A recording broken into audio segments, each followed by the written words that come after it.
Hello. I think we're live, or we're about to go live.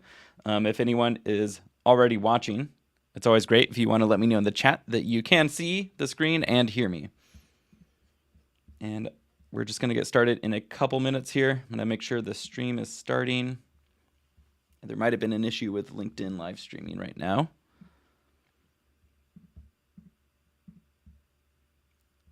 It looks like it's live.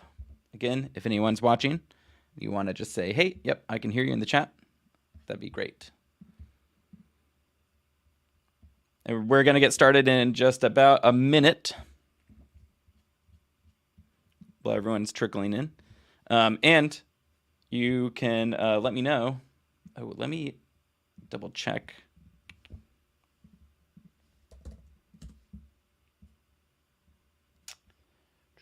Let me make sure that the email is going out with the correct link to everyone. So give me just a minute here.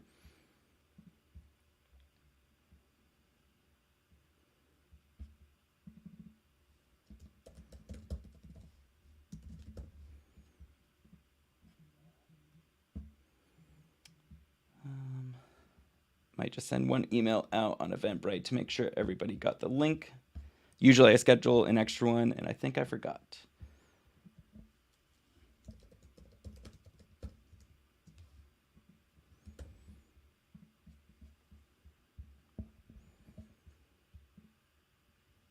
Somebody said they can hear me in the chat. Awesome, thank you so much. And yeah, just give me 1 minute here. I'm gonna make sure that all the people who signed up get this email with a direct link. So give me just an extra minute. Let me know in the chat though while you're joining, what you're working on, maybe why you're interested in ML monitoring, or if you've ever put machine learning in production. I think that's a fun one.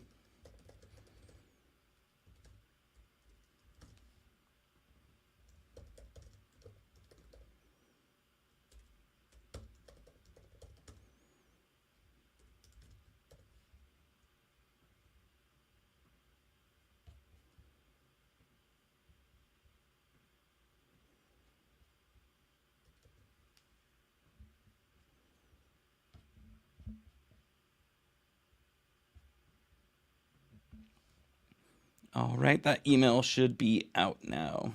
So again, I'll wait just an extra minute because I forgot to do that. That was my bad.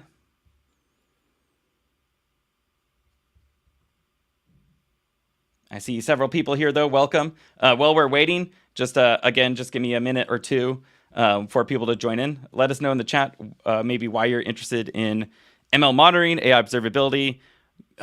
What kind of models have you ever trained? Have you ever put a model in production? And it's always interesting if you share any stories about maybe things that have gone wrong once you put a model in production.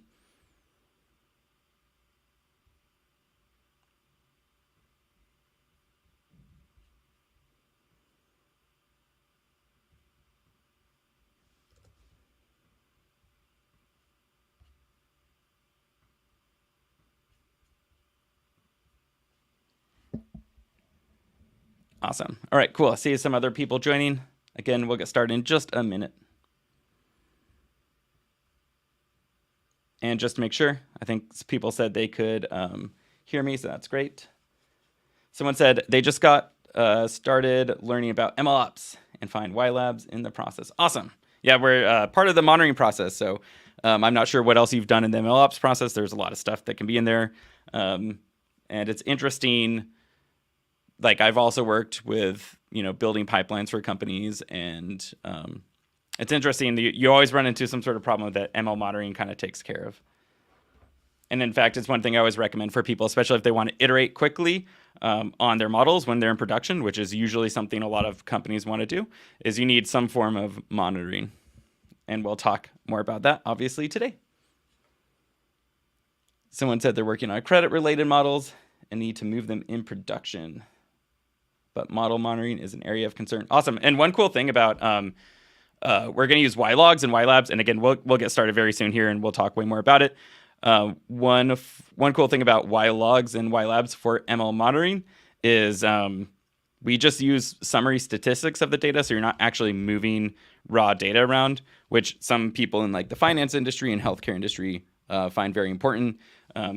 because you can't necessarily just move your raw data everywhere, or you don't want to. So hopefully we can be a solution for that. And if you want to ping me separately, you can join our Slack channel or just connect with me on LinkedIn, and we can talk more about it for your specific use case if you're interested. And all right, let's go ahead and get started. Also, if you're watching on YouTube, all the links are in the description below that you'll need to follow along. Let me just grab this link and put it in the YouTube live stream as well. I'll paste links as we go in the LinkedIn stream as well, but I'm also just going to post the YouTube link in there. So if you do want to join on YouTube and not watch on LinkedIn Live, you can go to that YouTube link, and then all the links and stuff should be in there to follow along as well. Awesome. So let's go ahead and get started. This is Intro to AI Observability. We're going to be talking about monitoring machine learning models and data in production. And what this workshop is, hopefully a super friendly introduction to AI observability, designed with no previous experience expected, but definitely knowing some Python and machine learning concepts will be helpful because we're going to use Python, we're going to train a model, and we're going to kind of emulate having a model in production and how we can monitor for things like data drift. And we're going to cover those high-level concepts like data drift, data quality, ML monitoring. That's going to be in some slides. And then we're going to go do hands-on part and actually implement those things with some tools called YLogs and YLabs, as well as like scikit-learn in a Python environment. So again, keep in mind you can't learn everything in an hour about the ML monitoring space. There's a lot to learn here, but hopefully this is going to be kind of a quick intro for you, and make it feel like you can implement this in your pipeline. Or when you get to that point of needing ML monitoring, you'll kind of know that we're a solution you can go to. And parts of this may feel fast-paced or challenging depending on what you've done in the past. So that's totally okay if you just stick with it, run all the code, ask me questions in the chat, and you can totally get through this and actually implement an ML monitoring solution, which should be fun. Quick introduction. My name is Sage Elliott. I'm a machine learning and MLOps evangelist at YLabs. We build tools to enable AI observability and machine learning monitoring and data quality monitoring in your pipelines. And we're going to talk about the tools a little bit later when we use them hands-on. For over a decade, I've worked in software or hardware, usually a mix of both with startups, mostly around Seattle, but also Central Florida. And in general, I just love making things with technology. I always have a whole bunch of side projects going on. And feel free to connect with me on LinkedIn if you want to stay connected or ask any questions about anything we're going to cover here today. About you. So I see a lot more people have joined now. If you want to throw in the chat, where are you watching from? Why are you interested in ML monitoring? And like I said, I think too, before people joined, if you even just want to post, maybe if you've ever put machine learning in production before, and if you have, it'd be awesome to hear about, a story about maybe some sort of issue you ran into, or did you experience any data quality problems or data drift problems? Again, you don't need to get into specifics, just share whatever you want in the chat. And then also, if you want to stay connected with me or other people from this workshop or that are just part of our community, you can do so in this Slack channel. I'll paste this in the chats. So it's going to be a really good place to also ask questions after the workshop. So a lot of people, go through the workshop, run on all the hands-on stuff with the data set that we're going to use during the workshop. But then when you go implement it in your own actual pipeline, you might have a question. That's going to be a good place to ask that. Or just ask and share resources around data and ML. So again, let me know in the chat. Bare minimum where you're watching us from is cool to see. Setup for anyone who just joined. We are going to be using a Google tool called Colab to run our code in. We'll get more into this in a little bit. We're going to be using scikit-learn to train a machine learning model, and then we're going to use an open source library called YLogs to profile those data sets that we're going to use our model to run on to make predictions. And then we're going to use a tool called YLabs to kind of visualize and set up alerts on that data. So the only thing you probably need to do, because I'm guessing you already have a Google account, is just sign up for this free YLabs account. There's no card or anything required, so it should just take a minute to sign up. And there'll be an opportunity to sign up a little bit later too if you don't this second. But if you want to go ahead and create the account, that's probably the only thing you're going to need to do to follow all the hands-on portion. Otherwise, I'll get to sharing the Colab notebook and everything in several minutes after we go through kind of the slides talking about the high-level concepts. Someone said they're watching from New Jersey, and they're here to listen and learn about AI as well as machine learning technology. Awesome, welcome. All right, so what is AI observability? Have you heard about AI observability or ML monitoring before? Probably at some point. Maybe you've never implemented it yet. But there's a lot of things that can go wrong or just change once your machine learning model is deployed in production. And some of those things might be data drift, and we'll talk more about this in a second, but that's kind of where the distribution of the data in production is no longer really matching what the model was trained on. So chances are your model is probably not giving you the best quality predictions because the data has kind of drifted the distribution you were expecting. You have data quality issues. Chances are you've definitely run into something like this, whether that's just like a schema change or someone manually entered data wrong. I'm guessing you've probably encountered some sort of data quality issue. And these are kind of the inputs to the model that the model is going to be making predictions on when it's in production. And you have things like model output.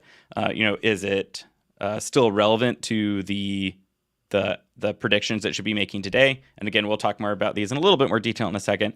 And then you have things like model performance, such as measuring things you might think about like accuracy and recall, but also bias and fairness. Is it performing on segments of the data appropriately? That's been a common thing you often see in the news about like a credit card company being like not approving women at the same rate as men, even though that's not a feature baked in. And there's ways that you can kind of segment your data and then monitor the performance of just those segments, which is really cool. And we'll talk more about this in another workshop, and there I can point you to some resources about it. But it's really interesting. And we kind of have a typical saying here is that bad data happens to good models. So you can have trained your model and evaluated it as much as you want, but once you put it in production, typically you're going to experience some sort of drift or something change with either your data or the outputs over time. So let's go a little bit deeper into some examples. And again, throw in the chat if you've experienced any of these. So some data quality examples could be external changes. So an input sensor is damaged, which could cause bad data. Data was manually entered incorrectly. A camera is now pointing in the wrong direction if you're doing something with computer vision. And I have a background of doing stuff in computer vision, so I often like draw analogies to that field. And one thing I would often see actually is like a light getting turned off or something. So now your images are incredibly dark and your model can no longer make good predictions on it. And so you might think you're doing this in a really controlled environment in some sort of manufacturing setting or something like that, but there's always something that's probably going to change that you can't account for. You could have schema changes, so a library might update, an output if you're using it to process some sort of data or something like that, and now it's in a different format or at larger values than it was before. And then obviously, if you have a pipeline, bugs can happen anywhere. So you can set up monitoring throughout your pipeline and kind of see every step of the way what that data looks like. Some data drift examples. This is where the input data that your model is going to be making a prediction on changes. And like I mentioned before, you can kind of think of it as the distribution changed from what the model was trained on. So that could happen with like seasonality. You could have a new group of users join. You could have consumer preferences change. So with seasonality data, again, going back to a computer vision example, let's say that you trained a model to detect humans and it was all in the summer. So people wear different clothing in the summer, so they might have like flip-flops and tank tops and stuff like that. And then in the winter, they could have big hats and coats, which might look way different than the original training data. A new group of users, a common example of that, that could just be preferences of like shopping and stuff too. But one example too is like voices. So if you trained a model on all adult voices, but then kids started, using Alexa or whatever it was, it might not be able to understand a higher pitched voice as well. Again, if you've seen any examples, throw them in the chat. Example, concept drift. So the incoming data isn't really changing, but the output no longer really matches to the predictions you're expecting. One example I like to talk about that is the housing market. So if you trained a model 10 years ago on, let's say we had a really simple housing model and we're just looking at like square footage and number of rooms in a house, that didn't change. All the square footage and number of rooms is the same, but now the predicted output, if it was trained 10 years ago, the dollar value wouldn't be close to what it is today. So this is kind of when like a model goes stale and you need to update it with the correct target values now for the features. Again, if you've seen any examples, throw them in the chat. And then other areas of data and ML monitoring, we have things like model explainability and bias. And I'll actually do a workshop on these. I don't have it posted yet, but maybe in a couple of weeks, I'll do one on explainability and bias. And I've done some in the past. So if you go back and look at some of the recordings on YouTube, you'll see stuff around bias and explainability as well. And if you have an idea of what type of workshop would you like to see next around specifically like ML monitoring or AI observability use cases, let me know in the chat as well. What sounds interesting to you? We'll go through just a few more slides, kind of talking about how you might monitor an ML application. So one, we know it's a machine learning application. We know it's going to have some sort of pipeline with some of these features. Probably you're going to have features coming from somewhere.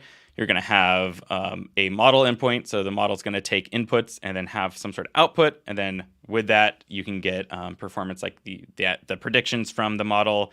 You also could get the ground truth if you have someone labeling that data coming in. And then you have the actual customer impact or business impact that the model is providing to your business. So one goal here, the first goal, if you're just getting started, is to establish where a change could occur. And like I mentioned, this could be at multiple points in your pipeline.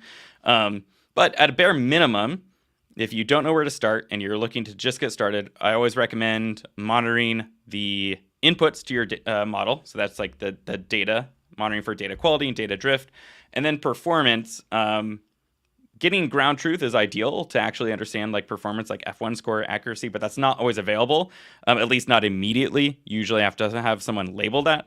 So you can also just monitor the outputs of the model itself. So the model input, the model outputs, and then maybe you have someone go in and do the ground truth labeling. Either that's like a sample of it, or if you see something caught like a big distribution shift in the input data, then it's definitely worth it to probably have someone go label and get that ground truth data so you can see how the model actually is performing. And then the next thing is to establish a baseline. So now that you're going to be looking at model inputs and outputs, let's say, you want to understand, are you going to compare the input data to the training data? Is it going to be a moving window, like over time? What does that data look like? And then you want to establish how to measure that change. So is it distribution different, distance? Is it missing values, data cardinality? And again, we'll see some example of these in a little bit. But you kind of want to think about these three things. Establish where a change can occur. What is your baseline going to be? And then how to measure that change in that baseline. So just a kind of simple diagram of what ML monitoring might look like is you have all of your pipeline, like your training, your feature stores, your predictions. You're going to be collecting some sort of telemetry, and then you want to analyze that telemetry to kind of look at how that's performing over time, and then detect like if there's an anomaly in your input data or outputs, and hopefully have some sort of alert that triggers. And you could just use it as an alert and notification for you to go look at and investigate manually, or you could actually trigger some sort of automated workflow. And then you have your reports and dashboard that you could also look at to analyze data. And again, we'll look at all this in a few minutes. So enough slides. Like I said, we're just going to go quickly through some slides and then go do some hands-on stuff. So I'm going to share these links in the description or in the chat. But again, they are in the description. So you can just click, if you're watching on YouTube, you can go click that view more, I think, down below and click on these links. And I'll share this in LinkedIn for anyone watching on there as well. But you'll want to open up this Colab notebook. sure that gets shared. And this Colab notebook should also have the rest of the links that you'll probably want on it. So probably the most important one right now. And then you'll also want to create that account if you haven't. Again, it should just take a few minutes. You just put in your email. There's no card or anything required here.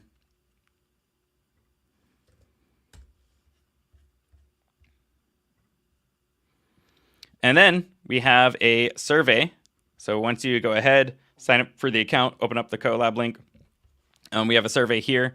If you want to put in a little bit of information and register to win some swag. Actually, I even have one of the YBot balls with me. They're pretty great. One of the better stress balls I've ever seen as some swag.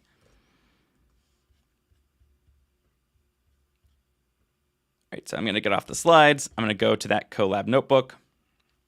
And then once you're here to follow along and run all the code, you want to go to File, Save a Copy and Drive. So I'll give everyone a minute to do that. In fact, I'll do it myself. So File, Save a Copy and Drive. Should just take less than a minute, and then you should have your own copy here. And this is going to allow you to run all the code, make any changes you want. And if you do break anything or whatever, you can always just come back to this original copy, so don't worry about it. In fact, I always encourage, if you're learning, go through and change stuff in the code and see what happens if you have any questions about it. And then we're going to be using this YLogs library, which again, link should be in the description. But you can check it out here. There's a lot more information about all the stuff you can do. There's a lot of examples in it as well. And we always appreciate a GitHub star. So if you want to go view that and give us a star, I appreciate it.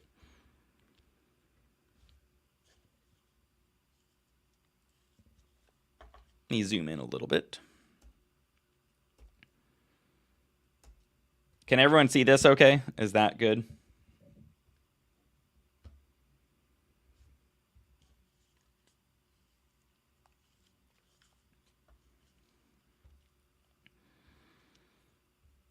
And then the link is here to create the account. And we'll get to the part where we need to grab some stuff from that account in a few minutes.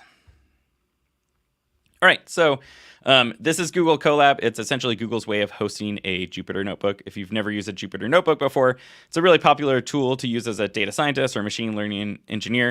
It allows you to write text and embed images and code all in one place. So it's really cool for kind of like documenting or learning new stuff. It's very easy to like write code, see the output in one place, and write stuff about it. So let's go ahead and run this first code cell. This will kind of initialize a whole little instance for us. You can press this play button. I also like hitting Shift Enter. So if you don't see me hitting that play button, I'm hitting Shift Enter, and that just runs the code cell. So the first time you run this code cell, it might take a few seconds. It was initializing up here. Now we have our own little Ubuntu instance that this is actually running in, and we could hit Shift Enter again, and ls is a terminal command. You can put an exclamation mark in front of it, and it'll actually list everything in the directory.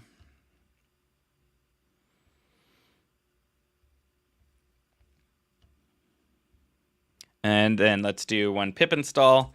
So Google Colab also comes with a whole bunch of Python libraries installed, like scikit-learn and PyTorch and TensorFlow. But you can also pip install things, again, putting the exclamation mark in front of it. We're going to pip install YLogs, that library I shared, and with a couple dependencies to write to YLabs and do visualization. So we're going to do some stuff where we write it to YLabs like I talked about, but we can also use YLogs on its own, which if we have time, which I think we should, I can go a little bit into as well. And we can actually do things like detect data drift or data quality issues directly in the Python environment just with the open source tool itself. So this is a very important step. Once that pip installs, make sure you hit this restart runtime. If you don't hit the restart runtime, you might get an error in a little bit when we try to use YLogs. So make sure you restart it. That's just one thing about Google Colab. So if you do install stuff in there, it might have some other pre-installed libraries that aren't the right version for your library. And if that does happen, sometimes you need to restart the runtime. So make sure you click that. It should just kind of refresh over here. And then you should be good to go. So I'm going to hit Shift Enter again. That's just a comment one, so it doesn't do anything. But make sure you restart the runtime. If you get an error later, that might be it. All right, so let's go ahead and import the libraries we're going to use. And we're going to import the Iris dataset. And don't worry, if you've trained a lot of models on the Iris dataset before, we're going to be using a lot of other data as well that hopefully is going to be much more interesting. We're just going to use this to train a baseline model. So let's go ahead and load in that Iris dataset. We can see the feature values and the 3 classes that it predicts. And the 4 features are sepal length, width, and petal length and width. And let's go ahead and train a machine learning model very quickly. Again, I won't spend too much time on this. If you've done machine learning before, you've probably used something like this or use exactly this in scikit-learn. We're just importing the k-nearest neighbors model, which we'll talk about a little more in a second. And then we're doing kind of a split on our data here where we're assigning the feature values, those sepal and petal length and width values to our x variable, and then the target values, the different classes of flowers that are in that data set to our y. And then here we're actually doing the train test split. We're passing in x and y, and then we're going to say we want 30% of that data to test.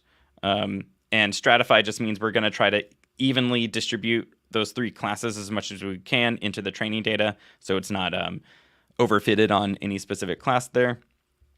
And then we're training that with knn.fit, and then we're testing the predictions, or we're getting a list of the predictions, and then here we're going to score those predictions. So just based on that 30% of the data we had left over, our model is 97,777 repeating for quite some time, accurate.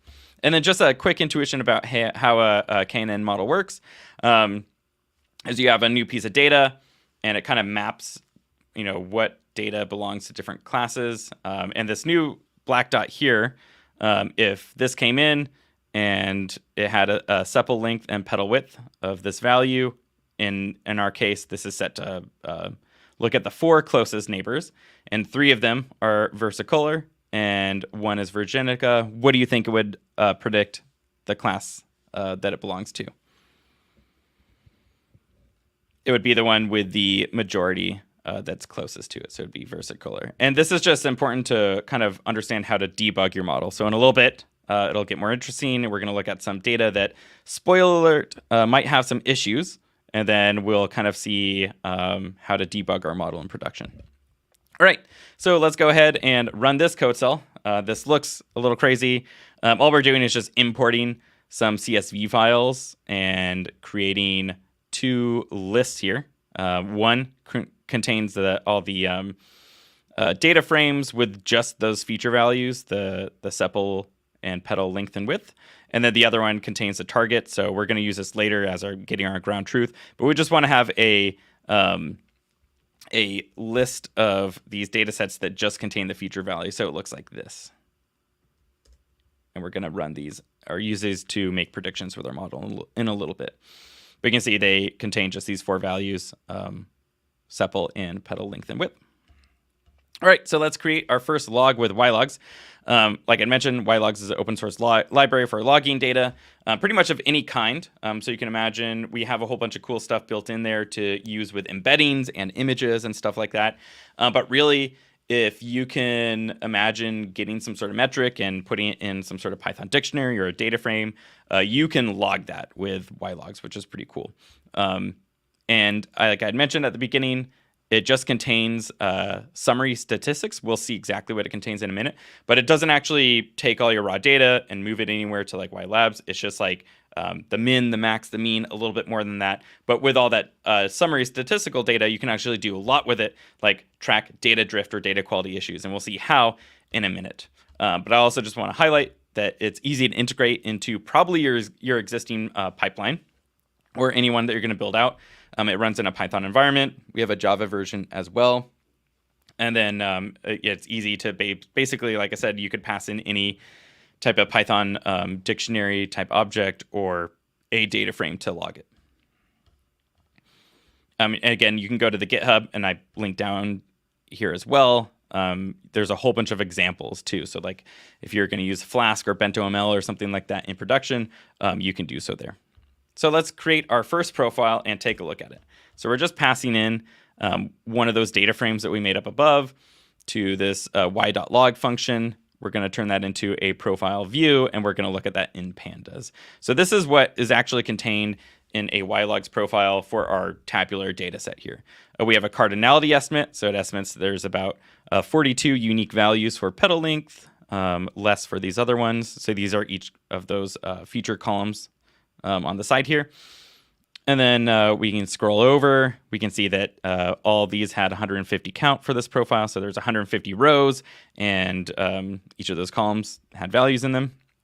And then it would say, like, are there counts of, not a number or null or anything in there as well. So in our case, they're all numbers and not empty. So they're just 150 over here. And then you get those distribution metrics I was talking about, like the max value. So just looking at this, we can see the max value for sepal length is 8.1, 6.8 for petal length, so on. You can scroll over, you can see the mean value in this whole data set in those 150 rows. So it's taking those 150 rows, getting these values out of them. And you could do way more rows than that, and then just kind of condense it down into this profile object. And you can merge profiles together as well. We got our min, again, kind of all these distribution quantile values. You can scroll over more, and then you'll get things like, are they, what type are they? Are they fraction? Are they integers? Are they objects? Are they strings? Are they tensors, etc.? So this is kind of a really lightweight statistical profile of our data set now that we can use to calculate a lot of things like data drift and data quality issues with. And again, we'll see how in a minute, but you can learn a lot more at YLogs on GitHub. All right, so let's do some cool stuff with our logs. Again, we're going to use YLabs part, and then if we have time, we'll go into using just YLogs in your Python environment to do some stuff like looking at data drift as well. So if you haven't already, go set up your YLabs account, which, again, the link is in the description, and I think I shared it in the chat recently as well, but I'll go grab it one more time if people want.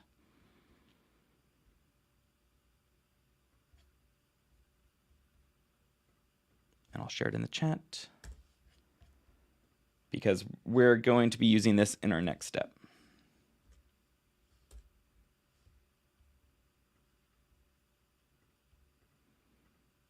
Oh, there might be an issue on LinkedIn. Like I said, it did say there was an issue with live. So if you were watching on LinkedIn, I can't share in the chat there right now, but hopefully you got that YouTube link before and you could come over and watch it on YouTube. All right, so once you create your account, you'll have something like this.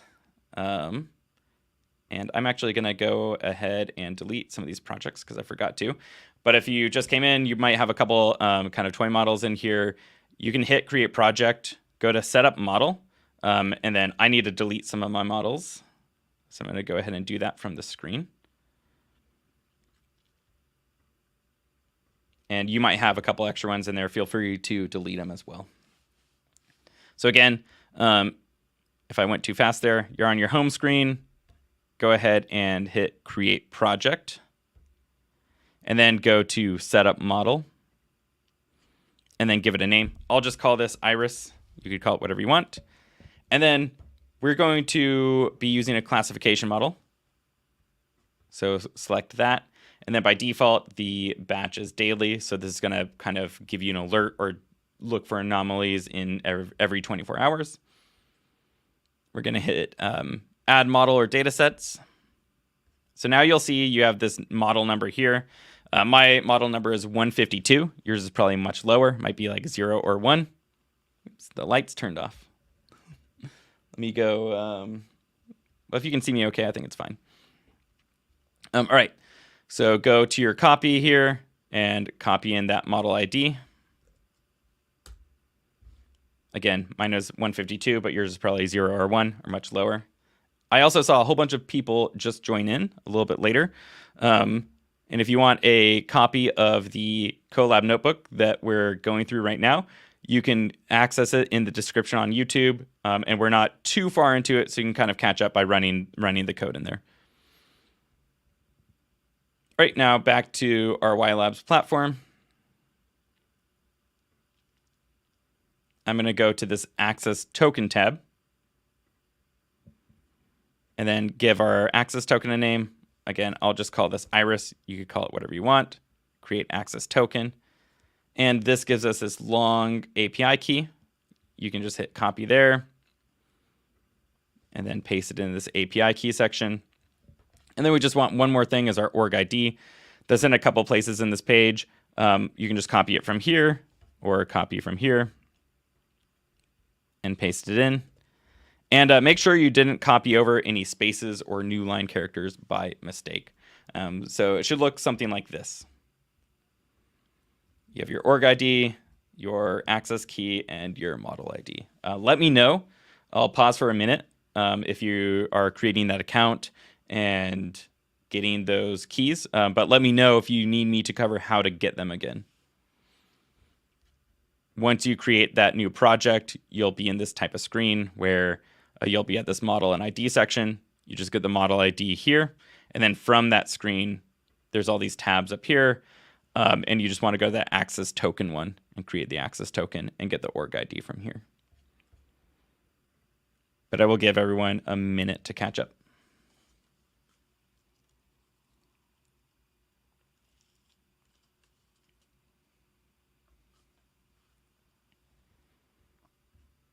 All right, so I'm going to go ahead and run this.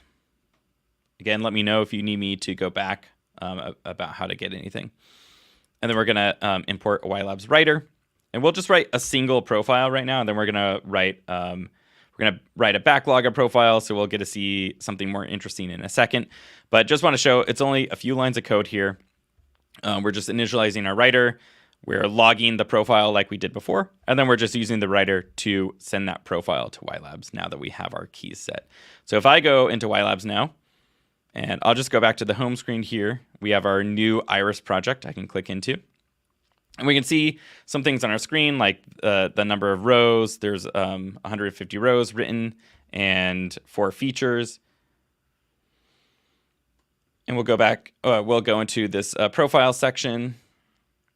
We'll come back to this in a second. But if we go to the input section and then click on one of these, so these are one of the features like petal length in this case, we can see that we have one profile written. And this gives us just the information that we were kind of looking at in that individual profile before, where we have the quantiles, we get the median, the max, the min, and then we'll kind of write more profiles and fill this in, and you can kind of see how they change over time for each day. Oh, somebody asked how to get the model ID. Yep, so just go from your home screen. If you hit create project, you want to set up a model, type in a model name here. Hit add a model or data set, and I'll add it, and then it'll be down here. So if you do have one already created, you can pull the number from this screen. And to get to this, if you don't want to hit create new project anytime, you can always get to this by going to settings and then going to model and data set management. And then on this tab, you can get to those things like the access tokens for your org ID and your API key. And somebody said they got it set up. Awesome. Great to know. So I'm going to go back into this project. Sorry for jumping around. Just want to make sure everyone can follow along. We were looking at our input data, and we saw just one statistical profile in there. Let's go ahead and go back to that Colab, though. And now let's run this next code cell. All this is doing is pretty much exactly what's happening up here, except for we're just going through each one of those data frames that we had on the list, and we're kind of emulating that those have been running for 7 days. So we're emulating running our model or reading data in for 7 days. And we're doing that by looping through each data frame in that list. And then we're setting the time zone. So we're just subtracting a day for each data frame. And then we're adding a date time to the profile. By default, like when we just uploaded one above here, the time is whatever time you wrote it to, but you can overwrite that. So if you're like saving data sometime, or you knew that it was written at a different time and saving in a data frame, you can set that timestamp here. So now let's go back to YLabs, and then let's hit refresh here. And you can see that now we have profiles for the past kind of 7 days here, and we can see some sort of trends in the data happening. And if you did refresh and you happen to only see those 3 dots still from that single profile, you can make sure that you're not accidentally selected on specific dates up here just by clicking this profile lineage, and this will automatically take you to the view of like all your profiles that can be displayed.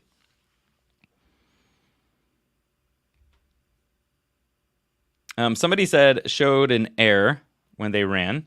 I'm going to guess 2 things is that when you were following along, you did not click the restart runtime when we installed YLogs. So make sure you do that. And then the other thing is to make sure that you didn't accidentally miss a code cell here. So it is possible that if you're getting that no YLabs writer exist error that you mentioned, make sure you ran this code cell above this one, writing the profiles. It's probably one of those 2 things. And it sounds like you're getting error just on this this code cell, so make sure that you ran that pip install and restarted the runtime. So now that we're in YLabs, like I said, we can kind of visually inspect our data and see what's going on. So if you hover over, it might be a little hard to see on my screen, but if you follow along, you should be able to see these numbers pretty good. Let's see if I can zoom in. You get these numbers like I said, the min, the max, the median, and those different quantiles, and you can hover over each profile for each day and kind of see how they changed. So if I look at like this profile, as a rule of thumb, I kind of like to glance at the median a lot of the time to see how much is changing on a daily basis. And we can see that the median here is 4.2, and I can kind of drag it along each day and see that these first 3 days, all the median is around 4 point something. And in fact, if I look down here, I can actually see this is the median value for each day visualized as well. And you can see that it pops up way up over here on this 4.9 day. So that tells me that chances are there might be some sort of data drift happening. And then on this day, we can see that this looks interesting. The max and the min is quite different than the median, but the median actually is pretty similar to the other ones. And then this day it looks interesting. It says the median, the max, the min is all 0. That kind of tells me that it's all zeros in the data set. And then this one kind of looks back to normal again. So this is cool. Visually, just looking at our data in this dashboard, we can see that there's changes happening, right? And now we could go investigate our data set and maybe see how our model's performing. But it would be cool if we didn't have to look at this manually every day to see if there's changes going on. And that's where monitors come in. So we can actually set up a monitor and say when the data, changes a certain amount per day, like if there's some sort of drift happening or some sort of data quality issue happening, automatically trigger an anomaly alert, and then you could do something with that, such as either go manually look at things or trigger a workflow. So let's go to set up monitors. And we have some preset ones that are really easy to get started with here, but you can also hit a new custom monitor, and you can even go through and configure them using JSON and really configure them to be exactly how you need for your pipeline. But let's go ahead and use one of these presets. We're going to be looking at data drift for numerical values. So let's go ahead and hit configure just so we can see what it's configured to do by default. Here, we're looking at data drift. And then here, we're going to be looking at the entire data set. This number here, Hellinger distance, we'll come back to this in a little bit. But this is to tune how sensitive your monitor is going to be. So the higher the number is, the bigger amount of drift has to happen before it triggers some sort of alert. So you could leave this at 0.7. I'm going to change this down to 0.6 just to make it a little bit more sensitive. And then here, we're going to be looking at the past 7 days of data and seeing how the data has changed in those past 7 days. But you could extend this up to 90 days in the UI here as well. And then we're going to come back to this in a second. You can actually use something called a reference profile. So this would be comparing any new data coming in to your training data. And this is really a great way to get started if you immediately want to monitor in production. As soon as you deploy your model, right, you don't even have 7 days of production data yet. You just want to be comparing against something. So you can compare against your training data, and automatically, if the new data is like way out of the distribution of your training data set, you can get some sort of anomaly alert detected. But we have to write one of those up separately. We'll see how to do that in the next code cell, but let's configure this monitor real quick. So let's hit save. Let's go back to our input tab, and let's go back into petal length. You could click into these other ones if you want as well. And then let's hit a preview on our monitor. So this should take just a few seconds to run.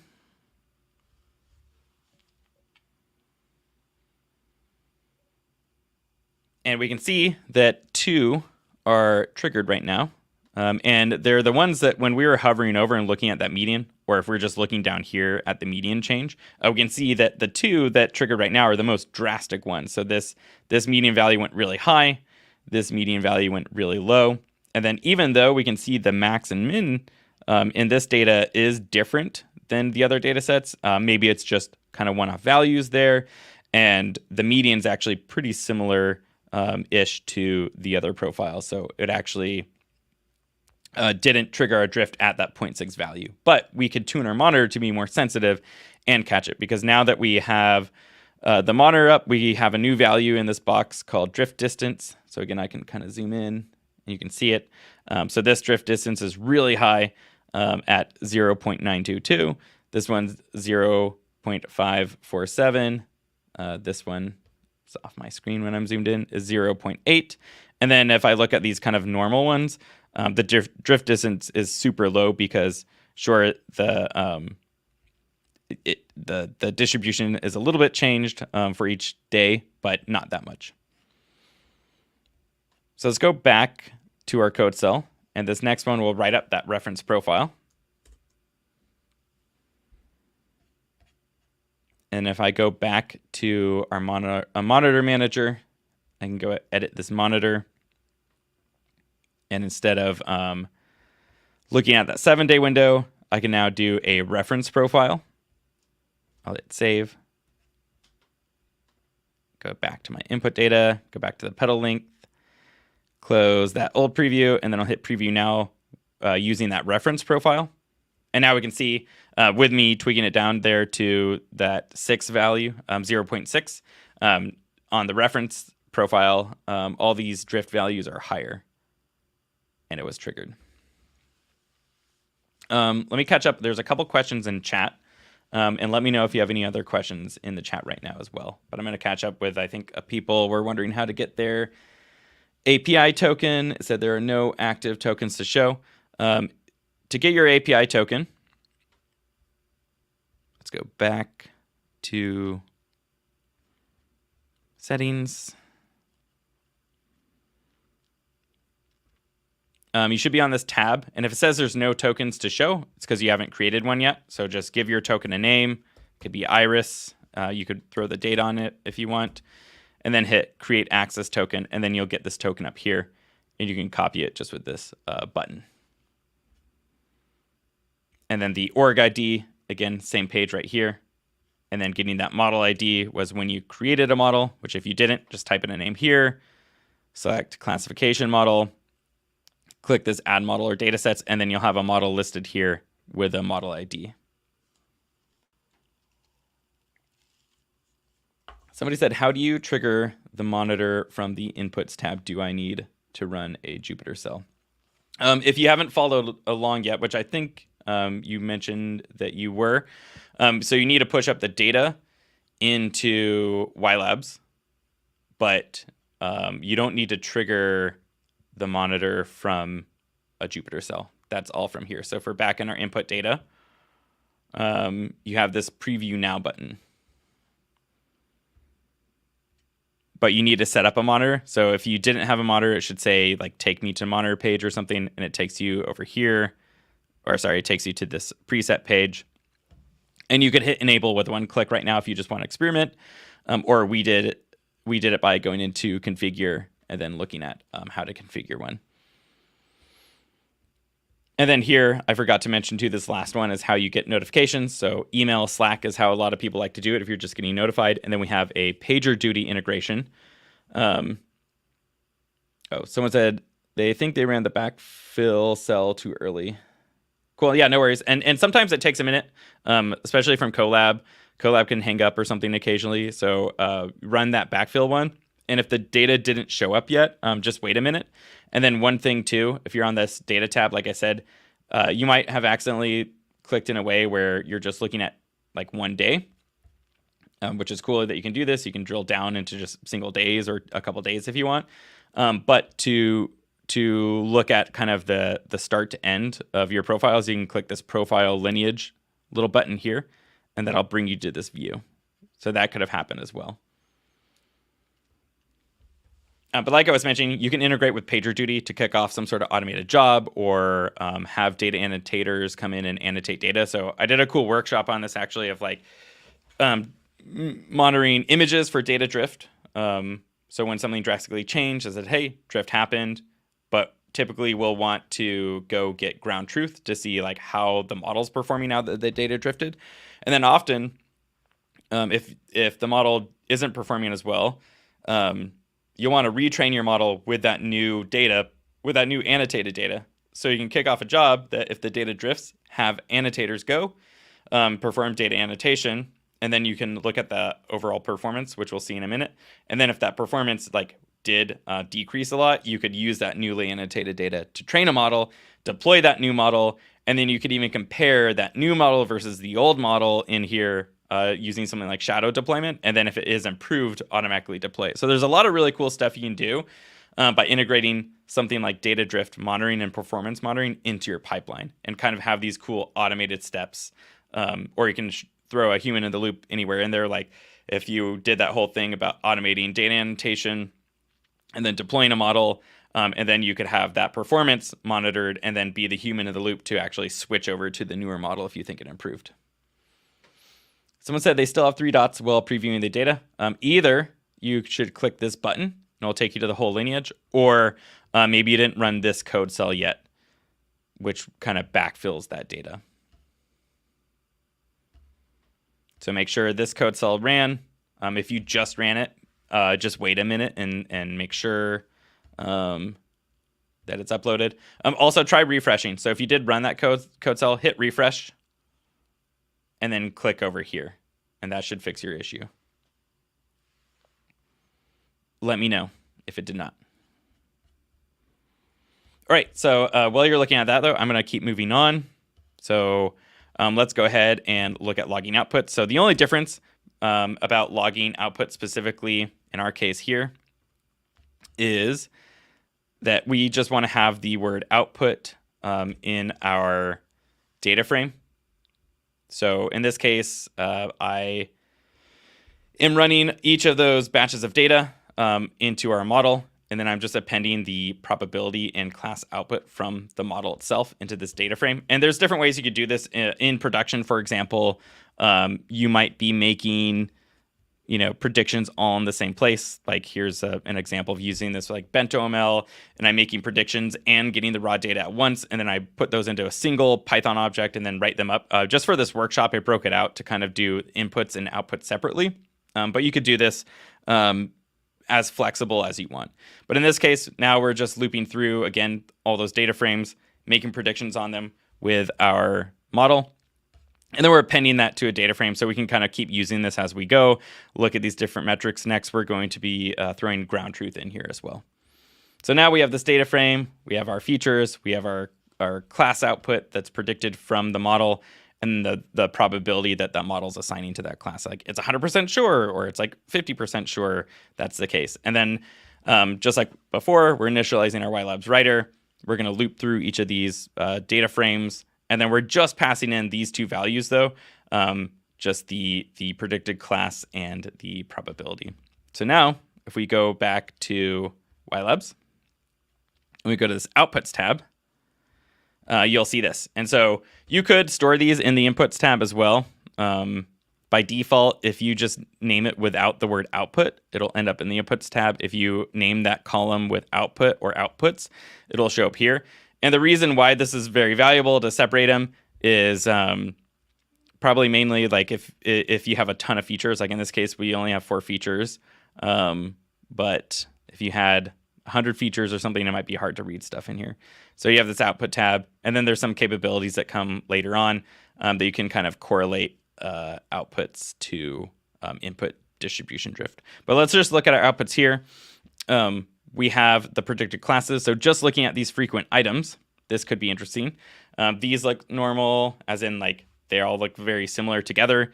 Each day has a pretty similar distribution of these three classes. And then all of a sudden this one on 4.9, that looks way different. They're almost all one class, not quite, but almost all. And then this one on 4.10, it's a pretty good even, it's not quite an even distribution, but there is a lot of distribution between these three different classes. And then this day, 4.11, is all one single class. And then here, they look kind of back to normal like we saw over here. So if we go back and look at our inputs, just kind of visually manually debugging this way, we can see that that's when those big distribution drifts happened in our data set. So, and going back to our intuition of how a k-nearest neighbor works, in this case, it looked like a lot of the values went higher on 4.9. And if we looked at our outputs, right, they're almost all predicted as Virginica. And so if we go and kind of look, let's just see, you don't have to come back to this tab, but if I look at that k-nearest neighbor graph, and I think it was petal length or width we were looking at, what would happen if our data was way out here? Let's say it was really high, way bigger than our training distribution.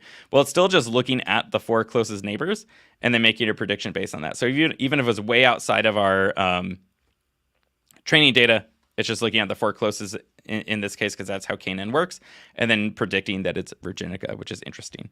And then same with the other one that looked crazy was the values are all zeros. And so if they're all down here, it's still looking at just the 3 closest or 4 closest classes and then making a prediction based on that. So just looking at the outputs, like we don't even have the ground truth yet of our label data. We can tell that something's probably off, like looking at our historical data, if we're expecting a pretty even distribution of predictions, we can see something's probably off on these 3 days. And our model is making very different predictions on these 3 days when the data drifted. So it is probably causing some sort of degradation of our performance here. And if we look at our probability, similar things, we can see what the upper and lower probability was for each day. And then on 4.9, we can see that, there's a certain percentile that was way less than all the other days. And you can also turn off these kind of highlights, which can be nice. So if you want to look at just what the median looked like for all those days, or what was the 25 through 75% percentile on that specific day. And we can see that 4.9 looked way different. And then what's also interesting is the probability for, sorry, let me turn these back on.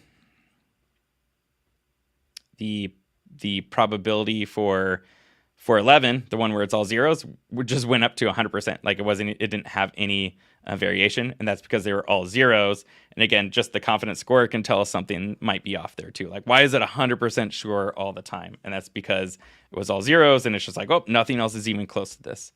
So there's a lot of stuff you can do just looking at your outputs. Like we're saying, if you can't get the ground truth right now, looking at your inputs and outputs can tell you a lot about how your models are performing. And we didn't talk about segmentation. That'll be for a different one, but I mentioned you can also chop up your data to specific classes, or let's say in this case, these are classes of flowers. You could segment your data on where those flowers were grown and seeing if it's biased in a certain region. Like maybe it makes better predictions on flowers grown in Washington versus predictions of flowers grown in Missouri or something like that, which is pretty interesting. So let's go back to our notebook. Forgot I had to actually run more in there, so I scrolled all the way up. Let me go back down to our log performance. So let's go ahead and add performance now onto our data frame. So it looks like this right now. All we're going to do is add that ground truth that we had imported earlier. So now our data frame looks like this. We have all of our features, our output, our probability output score, and then the ground truth now is tied to it as well. So let's write classification metrics to YLabs. Again, we're writing very similar to like we did before. We're looping through all those data frames, adding a date time to them. But now we're using a specific function called y.log classification metrics. We're passing in the data frame, and we're telling it just to look at these 3 columns. It's going to get the ground truth, the class output, and then the probability. So now back in YLabs, if we go to this performance tab, we can see that now with our ground truth data, we can actually see how our model really was performing on each of those days. And we can see that first 3 days was like all in the 90s for accuracy. And then it dropped way down to 34. And then it was 46. And then 33. And then back up to 97. So on those 3 days where we did see a big distribution drift happen, obviously our model did not perform as well on those days either. And if you scroll down, you get a lot of your classic metrics. You're going to be wanting to look at probably like F1 score, precision, false positive rates, recall, and then you have a confusion matrix on how it did the last day as well. And these numbers that show up here are the last day. So it's typically what a lot of people want to look at quickly is like, how did this perform on the last day? But then you can see day by day by scrolling over. And if you have segments, like I mentioned, you could also kind of see how this model performed in those different segments of your data. And if you have more, if you had multiple models running, you could compare those models together as well. So like I mentioned, doing shadow deployment, you can easily visualize in here, like which model is performing better over time. Any questions so far? Does this seem interesting? Have you like, do you think you're going to use something like this in your projects now? Any feedback on the tool?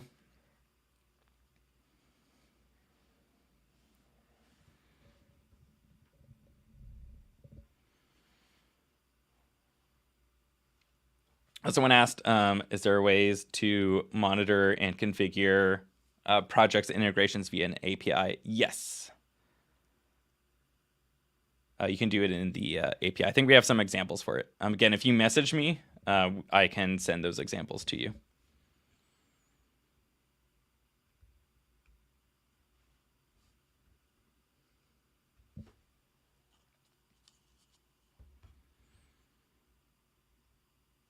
Any other questions? Again, or even just feedback, like does this seem interesting? Anything you'd want to use in a project? Can you see the value in it? Let me know in the chat. Or also just let me know if you want to stay connected. Again, you can connect with me on LinkedIn or join that Slack channel that's in the description on YouTube and that I put in the chat, and provide feedback there.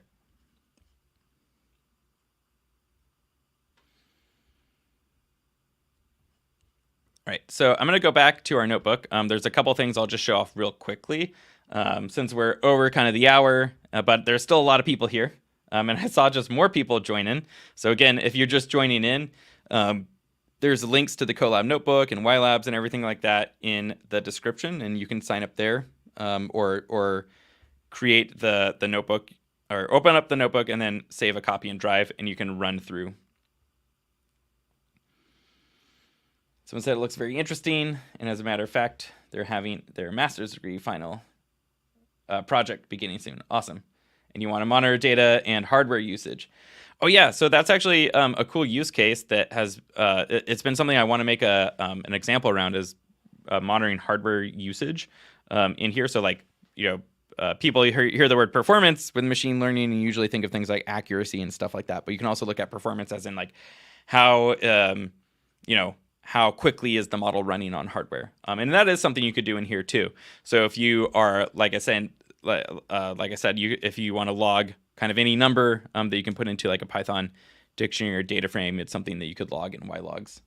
So that's actually a really cool use case that I've talked with a few people about. But real quickly, and while people are still here, let's go through and we'll look at using a little bit more of just the YLogs library. So far we learned about the concepts. We use YLogs and YLabs together. And then here we're going to use just some YLogs. So I'm going to go ahead and just create a whole bunch of profile views. This is just, so if you want to change any of the profile views that I have listed down here, in these functions, feel free to do so. So we just have 1 through 7. And then we're going to import notebook profile visualizer. This is going to allow us to kind of detect data drift directly in our Python environment. So let's go ahead and run this code cell. We're initializing our visualization report, and then we're passing in 2 profiles, profile 1 and profile 3 in this case. So we're going to be comparing these 2 profiles and see how different they are to each other. Again, you can change these numbers if you want. So let's create our summary drift report. This gives us some visualization about our data set. So it kind of gives us a rough idea what the distribution might look like. But then the really cool thing is this drift score. So it calculates a drift score, and there's different drift algorithms that you can set in here, and I'll link to how you can configure that in a second as well. But we get a drift score, and then right here it says, is data drift detected, and then a total count of rows. So we know most of them, I think, were 150. In this case, we have a value of 0.4 for drift. So, there's a lot of overlapping distribution. And based on how we have this configured right now, no evidence of drift. But you can configure this to be like, well, if it was 0.4, you could count this as drift as you want, if you wanted to, or as possible drift. And we'll see that in a second. So now let's drill down a little bit more into these features. So I'm going to pass in petal width to this double histogram function, and this will overlay those 2 profiles together, the distribution of the data for that specific column. So we can see that, these pretty much fall in the same distribution. They're not exactly the same. We wouldn't expect them to be, otherwise it would be the exact same data set. And then we'll look at this other one. Again, we can see distribution here is like pretty similar to each other. That's why the drift number is so low. And then here we can actually look at specifically what the drift scores are for all of those features. So we get the p-value for each one. And then we have the category of like, is it no drift? A whole bunch of numbers that you can do stuff with. And then let's look at another profile. Or we're comparing now profile 1 again, but to profile 6. So we'll see how different they look to each other. No evidence of drift. This one thinks drift is detected. So this is the petal length. This number is very small. So let's look at the double histogram and overlay those 2. We can see that there is some overlap here in the distribution, but most of it is not. And that's why there's definitely some sort of drift detected, right? Like the distribution of this petal length between each profile is very different. And we can see this one is pretty much the same. And again, we could just get those raw drift values, which is really neat to do, just kind of directly in your environment. And you can even run this YLogs on something like a Raspberry Pi, which is fun too. So I'm not sure the person talking about doing performance and hardware, I'm not sure if you're doing anything like edge devices, but you could actually run this directly inside an edge device too, which is neat because I've worked with edge devices, and sometimes you don't want to send raw data off, or it's very expensive to, like if it's images, for example. So one, you could do some sort of calculations on the edge device using YLogs directly, or those statistical profiles that we made are super lightweight and very easy to send off an edge device if you have internet connection to YLabs. And then you could say, okay, cool. We do think this, the image has changed a lot and we want to get those off the device, and it's worth the cost to get those off the device, but not every single image. And then you could send just that day's batch or the hour batch, whatever you set up and detected drift in. Again, there's a link to learn way more about the drift configuration. So by default, it's using KS test, but there's a whole bunch that you can choose from to calculate your drift score. And then real quick, you can do something called data validation. And I'm just going to run these and then I'll come back and walk through them. But I'm also going to go pretty quick because we're over our hour. But let me know if you have any questions. We're going to import these functions to allow us to create constraint validations. So here we're going to create a function here. And then basically we just set this up for each feature that we want to monitor. And in this case, we're going to monitor all these, the petal length and width. We're all going to check to make sure that they're over 0, but they're under 15. And you do that by this little lambda function.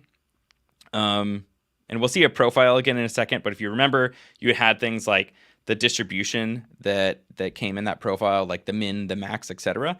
You're basically saying, look at that profile and make sure the min is over 0 and the max is under 15. But you could do this for anything else in that profile, any of the distribution scores, or even data types. So you could say, make sure that all data types are number, or make sure there's no string or something in there. And so we're just doing that for each one. And then we are building those constraints. We ran that. And then here now we have this validate constraints function. We're going to pass in the profile. And we'll see, oh, I forgot we updated how to do this. This still works though, so it's fine. There's just a new way in the documentation. Here you'll just see this output, and this is a little verbose and maybe hard to read, but again, we can visualize it and you can understand how to read this. So if this one is, or if it's 1 in this first place here, that means that it's passed. So, all the values that we looked at are above 0 and below 15. If the 0 was 1 in this spot, then that would mean that it failed there. But luckily, we have an easier way to visualize this. So we have this actually pretty handy little visual report that you can generate, especially if you had a whole bunch more features. Like 4, we could probably get by looking at this, values. But if you had like hundreds or something like that, that might be really hard. So you get this cool visual report that you can look at, and you can even filter on it as well. So you want to see all the ones that failed, all the ones that passed. You can even search for specific names in here, which is neat. So let's look at another one. Oh, before we do that, also, I'll just mention, so we just have this really easy way too to make sure they either all passed or if any of them failed. So in this case, we're just calling .validate on that. And if they all pass, it'll return true. And if any of them failed, then it's going to return false. So this is a cool way to just do some sort of quick validation to make sure, did all my tests pass? Like this is essentially writing unit tests for the quality of your data. And you can say, did they all pass or did any fail? And if we looked at this profile, we can see that for all of them, let's see, where's the max?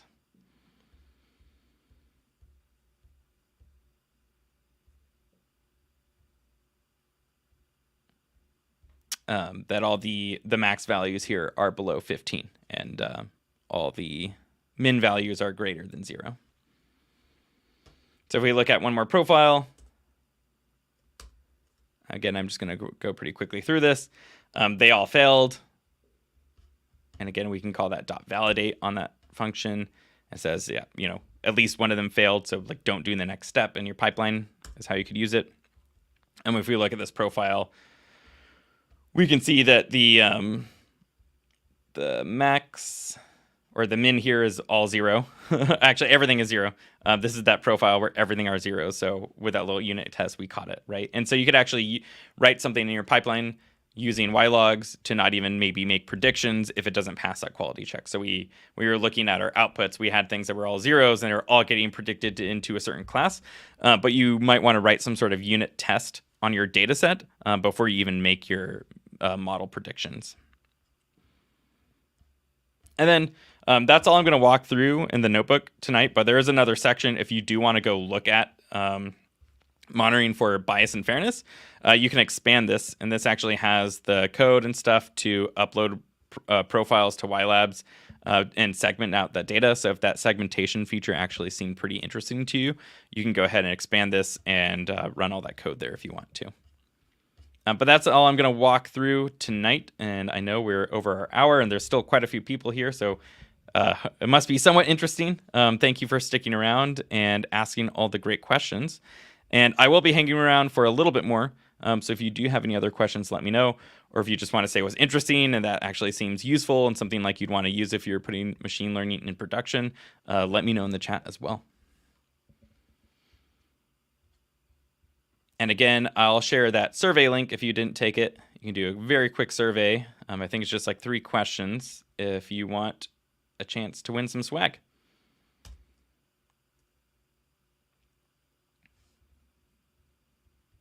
Someone said, thank you, super helpful. Awesome, glad you found it helpful. And yeah, again, you can connect with me or go to the Slack channel and continue to ask questions there. Because I know once you start implementing stuff in your own pipeline, it's always a little bit different than like what we cover in a workshop. So if you do run into any issues or just have any questions about how to do something, let us know there. And then also, I think I pointed to it before, or it's in the notebook, but there's a ton of examples in our GitHub as well. I'll share that link as well. So if you're looking to do, some sort of integration, we might have an example already made in here. If you want to do something with like fast API in deployment, or Flask or BentoML, you can find those examples kind of already here to help you get started. Someone said, thank you so much. They would love to access a Flask workshop. Awesome. Yeah, I will probably do a Flask workshop soon. I actually forgot to share this. Next week, I'm doing one with BentoML, and I'll share this in the chat as well. So if you haven't used BentoML, it's a really cool open source library as well, and you can use it for model serving. It also has model versioning built in. And then we're going to talk about kind of how to do that and how to do monitoring like we did today, except for with BentoML. So I think I even showed a little bit of an example about it earlier, talking about what it might look like in production. So specifically, this is a BentoML a use case right here, or example right here. But thank you for the feedback too, because a Flask one has been on my radar, and I would love to do that as a workshop. Someone else said, thank you. Thank you for coming. With that, I think I will go ahead and wrap up the stream.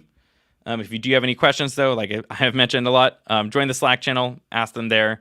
There's a lot of really smart people in there, or you can connect with me on LinkedIn as well. Thank you, everyone. Have a good night, and hopefully I'll talk to some of you all later. I'm going to go ahead and end the stream.